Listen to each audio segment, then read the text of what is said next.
We're recording. Hello, Ultimate Coach Facebook group. I'm here with Rose today. Hi, Rose. Hello, Andrew. So nice to be here with you. So good to see you. And we didn't actually meet at London, but we've had some amazing conversations since. And I know you were part of the experience team at London. So I was, yeah. if you could tell us how that came about, that would be amazing. So, yeah, with pleasure, with pleasure. And just to say, I just love what you're creating here as well. And we've had a little preamble chat before we came on this bit, and I feel in a very different space just having had that chat. So, thank you so much for raising my energy levels to be part of this conversation. Well, I can't wait to see you in India. So, right, London, how it came about was, and I have to pull out of because I have all these other this knowledge now of other people's stories about how the whole thing came about. But my personal experience was my coaches, and part of a coaching group, and Asia and Sioash, who are both also part of the Ultimate Coach Facebook family. Um, they recommended they had received the manuscript for the Ultimate Coach book. They read it, they recommended it to us, and there's a group of us on a group coaching program. And when they recommend something, I'm like, okay, yeah, sure. So I got on board, and I'd heard of Steve before, through Steve Chandler's work. So I read that, I joined the Facebook group, and within a couple of weeks, it was the Arizona event. I thought, wow, this is amazing. Like, how is this has all come about so quickly? It's fantastic. I watched the live stream Arizona event, and I was sort of mesmerized by the whole thing. I don't know if you were on the live stream. It was quite jaunty because it was passing between different people. It was quite it was an experience in itself, just being on the live stream, and really powerful. And I've really enjoyed that, and I got a lot out of that. And the people sharing. And then when Matt Smith, quite soon, I can't remember if they did timeline before or after that, but Matt Smith put out a post on the Ultimate Coach Facebook group saying he'd sort of had this vision during a meditation that he was called to put on a London event. And I was relatively new in the coaching world, and I thought, I've got time. I'm really good at organizing stuff. You know, I'm a teacher. It's kind of former teacher. It's my kind of bit of my bread and butter. I was like, yeah, I'd love to do that. That sounds really cool. I'd love to be involved, and hopefully that will enable me to get to the event. That was my thinking at that point. So I messaged Matt just as a sideline. I also ended up connecting. I had my first ever connection call with somebody who I didn't know. So again, this was all quite new for me as well. And I reached out to another bald guy who I thought was Matt Smith. No, I think Matt shaves his head. It's not to say he's bald, but someone who looked a bit like Matt, because I'd only seen his picture, like quite small, and responded to him. And it wasn't Matt. It was Donnie Santu, who's based in Hawaii. And he was really gracious. He was like, I'm not the person you need to speak to about this event. You need to reach out to this guy who looks a tiny bit like me, but let's have a connection call. And I would love to speak to you. So I had a call with Donnie, and it was actually that call that really got me that process of like, wow, this is really powerful. This could be this coaching world it's deep, it's really profound in a way that I was just starting to sort of dip my toes in the water. And that was amazing. And Donnie was an incredible person to speak to, and he listened, and we shared. The time just disappeared in a way that I've never experienced in conversation before. I'm like, wow, this is something. And that journey really continued. So when I spoke to Matt then started, having group calls with everyone who put their hands up saying they'd like to be involved. And that was how I got involved in the journey. So it was literally putting my hand up and being a bit like, yeah, I can help out. So that's just to put it into perspective. It's just every time I have one of these conversations, what it just comes through every single time, that it's that commitment to go and be there just opens up doors that we couldn't have even predict would be there, and just connections and it just seems to kind of have this domino effect of creating all these incredible experiences and opportunities to connect and grow. And it's just, I think you're right. And I it's only actually now in like, it's only looking back, right, isn't it, that you see how things sort of add up, and you can connect the dots, I suppose. And initially the group looked kind of different to how it finished up looking. Initially the event looked different to how it initially was conceived, with the kind of conversations that we were having. But it was a really fabulous group of people that were brought together. And I'd never worked with coaches in an organizational capacity before. And the level, as it proceeded and as we got closer, because I think it was around this time of year, and then you kind of hit Christmas, and it was after Christmas that everything got into like, okay, this is really happening now, this is really happening. The group kind of changed a bit, the dynamic changed a little, different, some other people were brought in, some other people fell away, all good, and roles were assigned, and then we really had to step up. But the way we were led and the way we were supported, and we supported each other, really was unlike anything I've ever experienced before. And it's, what I mean by that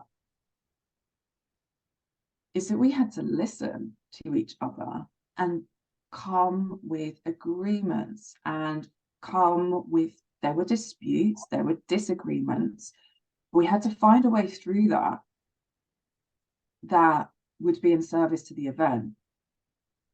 And that's not to say everything was done perfectly in that realm, but it was a huge learning curve for me to witness and be part of that.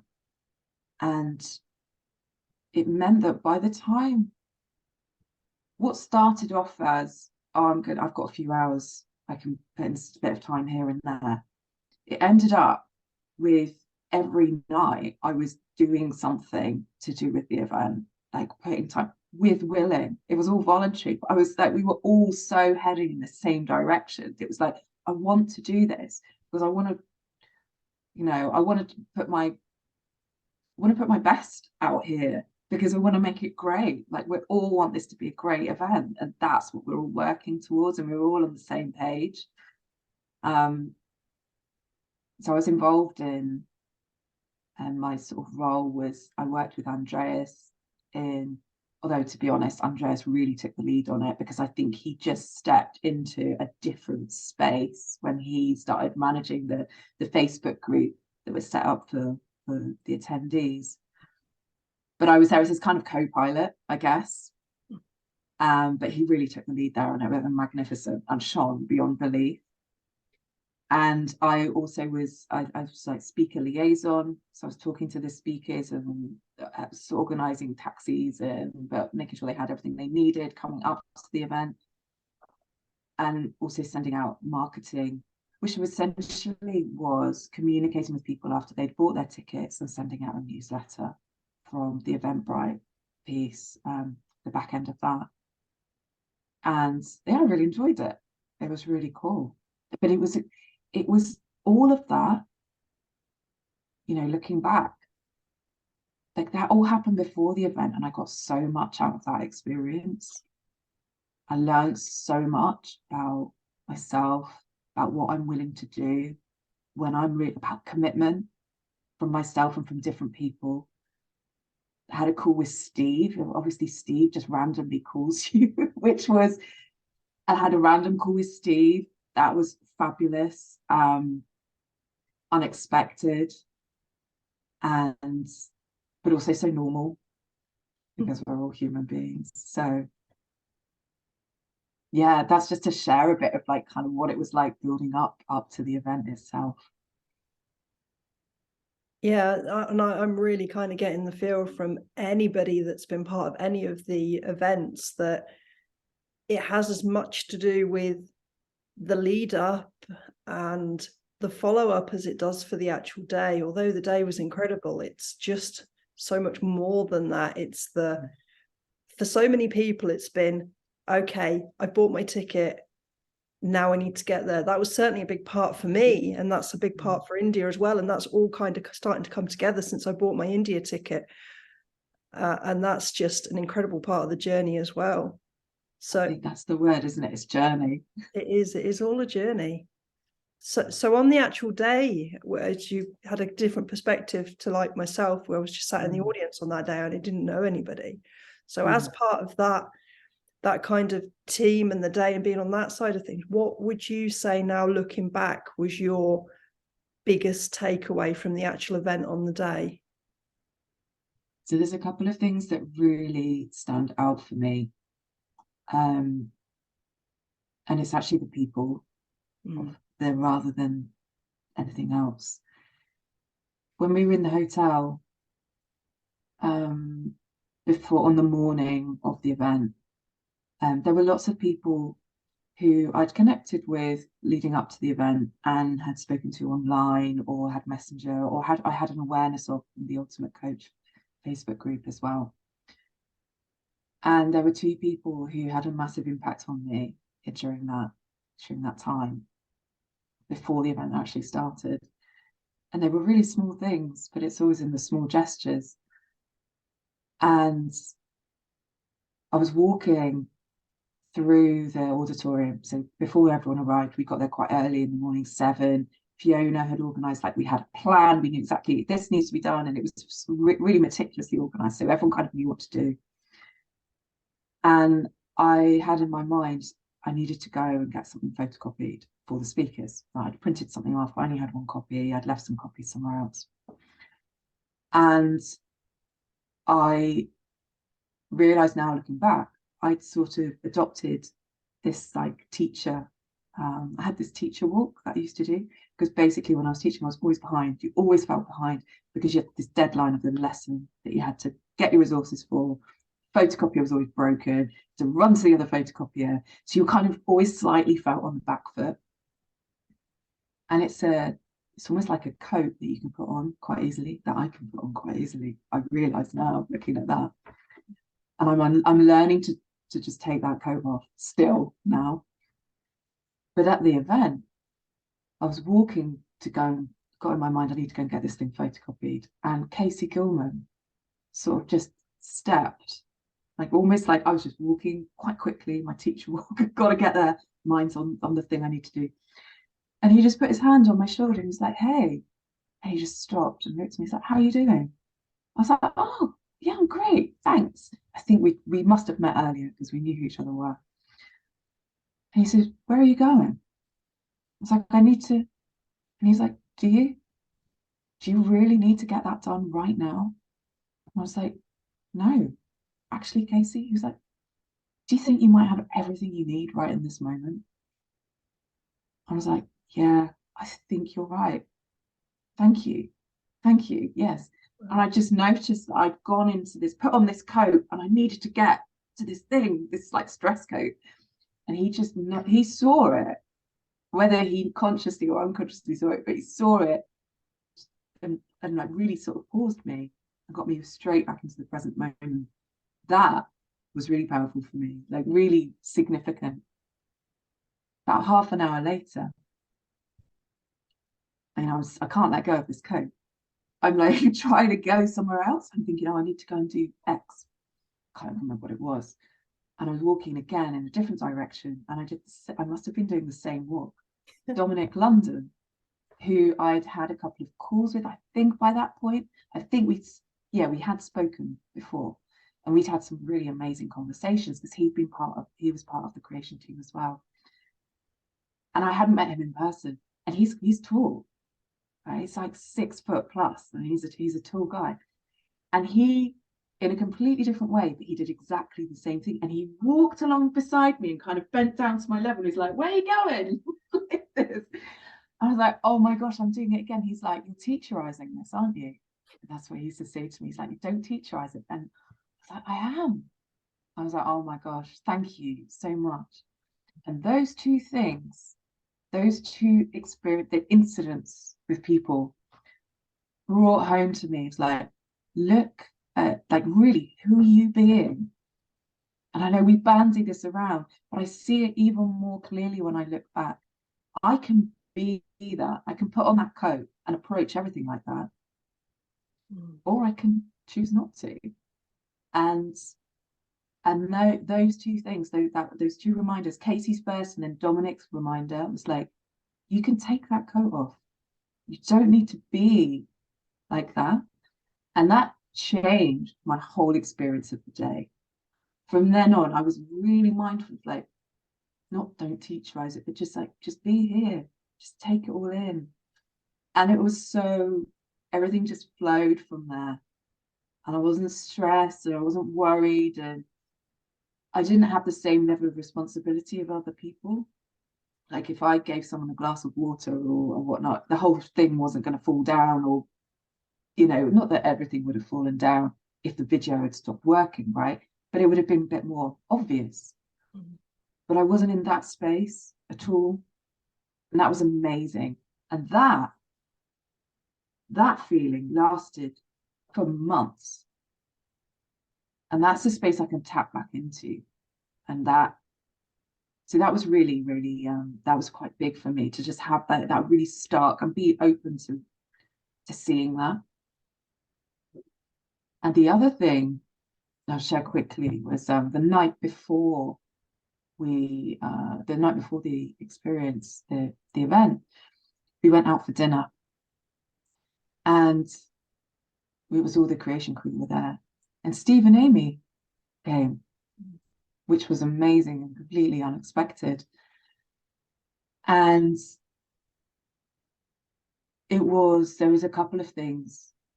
I was sat opposite Steve, and he was sat next to my coach, who I'd never met in person either, and who I felt really connected to and so inspired by. And then Dave and Penny Orton. And the five of us had quite a conversation over dinner.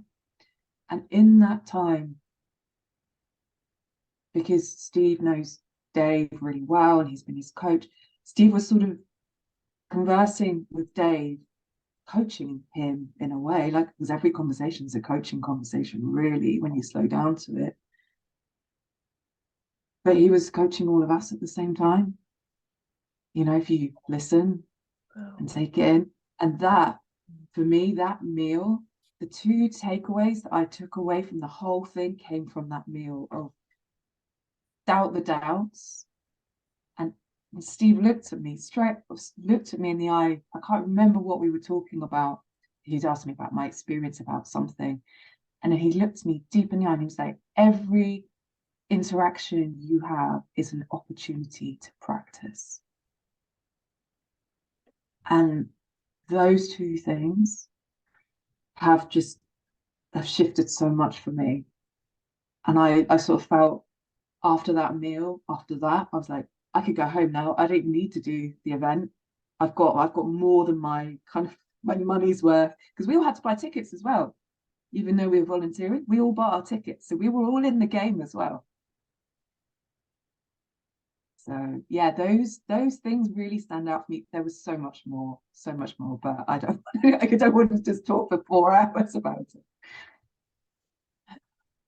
And Steve, I remember Steve said that the following day, actually, at the event as well, because I only wrote 2 notes the whole day. And one of those notes was, don't doubt yourself, doubt the doubt. Mm-hmm. That was powerful for me as well. Mm-hmm. But it's almost like, and listening to you as well, and it's almost like we all kind of go in there and we've got our own stories and we experience and hear exactly what we need to experience and hear for where we are and who we are. And I think it's like when we first spoke, right? we were talking about clients, weren't we? Creating clients, or like how to have conversations with people and how you take it to the next stage. And I think I said something, and you said, I've heard that before, but it's just landing differently now. And that's what it is. Because there's a bit in coaching, it's like I'm saying the same stuff. We hear the same stuff again and again and again. You go, but it's like every time it depends, you're a different person. You need to hear it again so that it lands differently and goes in differently. And it moves from here, from the ear to the brain, to then become a body experience, and you can relate it to something different. So I still need to hear doubt the doubts. Yeah. I still see posts that people post, and I'm like, yes, but it's got their message on it, their way of expressing it from their experience. And I think with all these things, there's so many layers. We need to hear it as human beings, like multiple times. And then sometimes we don't. Sometimes it's once and it's integrated. And just thinking even more about what you've just said, we may have heard it 30 times, but we've never heard it from who we are today. Yeah. And that for me is a really powerful part of it. And the whole who are you being, I must have heard that so many times. And then I listened to an interview last week with Ranjan and Ankush, and Ankush explained the whole who are you being, and it was almost like I was hearing it for the first time. I forgot to tell Ankush that, actually. I meant to mention that. I don't know how, or if you said it any differently, but it just landed differently for me. It's incredible. So it's just, yeah, thank you for sharing all of that. Just okay. Before we finish, have you got a message for anyone who's not quite decided on whether or not they should be in India? Being involved in the London event has been the most transformational experience of my life. And I say that sitting alongside birthing children, right? Because it's the and it's all cliches, but it's the ripples of it across different areas of my life. For me and for other people that I've spoken to, there's so many different things at play. The commitment, let alone the messaging, let alone who's speaking, but the commitment to being there. It changes what you believe is possible for yourself. It sort of widens your scope of what is like normal. Oh, I don't do that kind of thing. Why not? Because you've decided that you don't. And you get to undecide that. You get to choose differently. And the ripples of it, for me, from the people I met, from being in a room with hundreds of people who have all got their different experiences, who all bring their different stories, who are all there, but sharing that and having these moments of deep connection with some people that then you can continue afterwards. Because there's no small talk in these things. You're not like, hey, how are you? There's none of that. You go straight to like almost who are you being, but without who are you being. Because you're really curious about the essence of somebody, and that's really quite magnificent. That's something wonderful about that, and the trust that you have with the people that have been there. And that's not for everyone. But if that is your bag and you are curious about that, I really recommend to go and to do all you can to create it and to make it happen for yourself. Because those connections, the conversations you have afterwards, the friendships that develop, and time and space becomes irrelevant. I think that's magical. That's really magical. And for me, that's that's why it's been transformational, really. I kind of draw this parallel to giving birth, but it's like parenting, you know, you just don't know what's coming. It's the gift that keeps on giving. There's highs and lows. But honestly, having this network of people that get and are prepared to give you space to be you is really quite incredible. I just want to add to that, if that's okay, is Yeah. you experienced that as being part of the creation team. And I was just in the audience. I didn't know anybody, and I experienced that too. Mm. And whereas I walked into a room without knowing anyone back in the event in London and felt like I'd just met my family for the first time. And now going into that room in India, I'm just walking back into it to an incredible group of friends and just people that just mean the absolute world to me. And for me as well, that event was the most powerful thing I've ever done. So yeah, thank you so much, Rose. That's been amazing. Thanks for asking me to be here. And I'm really glad it's brought us together as well, because I've really enjoyed every Absolutely. conversation we've had. I'm looking forward to seeing you in India. Yeah, well, regardless, I think I decided before this call, I'm going to buy my ticket because I Amazing. think that's got to be the first step to whether I'm there in person or not, but to committing to the experience. And that otherwise you just keep the door closed. So you have to put the key in the door to at least open it. Yeah. So Yeah, go buy the tickets. yeah, Absolutely. Amazing. Thank you so much, Rose. Thank you. pleasure.